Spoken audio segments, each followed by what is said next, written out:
త్వరగానే ఏమిటి సూరమ్మా, నీ గంగాళాలన్నీ నిండే వరకు మేము గంగిగోళ్ళ నుంచోవాలా? నేను అప్పుడప్పుడు పోయి అక్కడ కూకండే అంటనా. అయితే మా అందరికి ఒక బింది ఇవ్వనమాట. ఎందుకు ఇవ్వాలంట? నీలా 5-6 నరులుండు కొంపలు అమ్మాయి.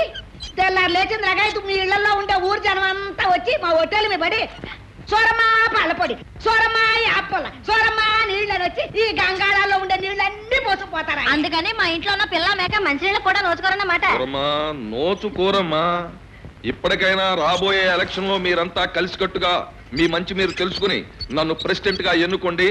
ఆకాశ గంగన పొలాల్లోకి దించుతాను, పాతాళ గంగన మీ ఇళ్లలోకి పంపిస్తాను. నిజం చెప్తున్నాను, గాంధీ గారి మొహం చూసి నన్ను గనక మీరు ప్రెసిడెంట్ గా ఎన్నుకుంటే ఈ సిరిపురాన్ని గంగాపురంగా మార్చేస్తాను. ఊరంతా గంగా ప్రవాహం. అంటే ఊరంతా గంగలో ముంచుతాను. వాసులయ్య, తప్పుడు మాటలు మాట్లాడుకు నీకు ముంచడమే తప్ప తేల్చడం చేత కాదు.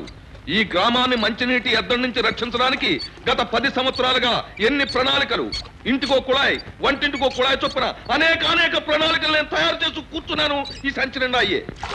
నిజం చెబుతున్నాను, గాంధీ గారి మొహం చూసి మీరు గనక నన్ను రాబోయే ఎలక్షన్ లో ప్రెసిడెంట్ గా ఎన్నుకోకపోతే మీకు తాగడానికి మంచినీళ్లే కాదు, కార్చడానికి కన్నీళ్లు కూడా ఉండవు.